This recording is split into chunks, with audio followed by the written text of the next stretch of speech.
एक ऐसा स्थान जहां भगवान खुद 3 रूपों में विराजमान है।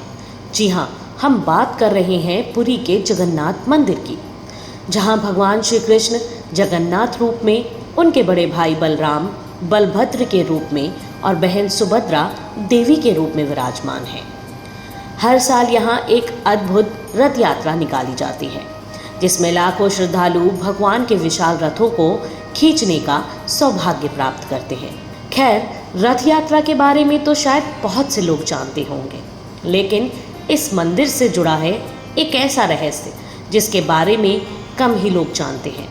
एक पुराना श्राप जो आज भी प्रेमी जोड़ों पर लागू होता है। जी हाँ, क्या आप जानते हैं कि पुरी के जगन्नाथ मंदिर में अविवाहित प्रेमी जोड़ों को एक साथ प्रवेश की अनुमति नहीं है। ये कोई साधारण परंपरा नहीं, बल्कि एक श्राप का परिणाम है जिसे राधा रानी ने दिया था। जी हाँ, बिल्कुल सही सुना आपने।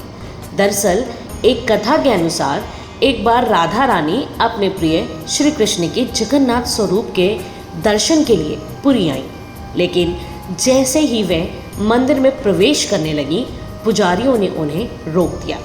पुजारियों ने कहा, देवी, आप भगवान श्री कृष्ण की पत्नी नहीं हैं, केवल उनकी प्रेमिका हैं, इसलिए आप मंदिर में प्रवेश नहीं कर सकती। यहाँ तक कि भगवान की पत्नियाँ रुक्मणी और सत्यभामा भी इस मंदिर में प्रवेश नहीं कर सकती। ये सुनकर राधा रानी का मन टूट गया। उनकी आंखों में पीड़ा थी और क्रोध से भरे स्वर में उन्होंने श्राप दे डाला, अब से इस मंदिर में कोई भी अविवाहित प्रेमी जोड़ा एक साथ प्रवेश नहीं कर सकेगा। अगर करेगा तो उसका प्रेम अधूरा रह जाएगा। तब से लेकर आज तक इस श्राप को बहुत गंभीरता से माना जाता है। कई प्रेमी जोड़े जिन्होंने इसे नज़रअंदाज किया कहते हैं कि उनका संबंध टूट गया या उनका विवाह कभी नहीं हो पाया।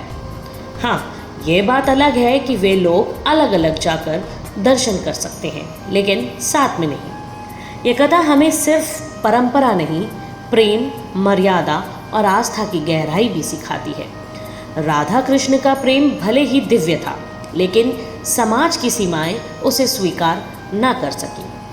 पुरी का जगन्नाथ मंदिर सिर्फ ईश्वर का धाम नहीं, बल्कि अनगिनत कहानियों, श्रापों और विश्वासों का संगम है।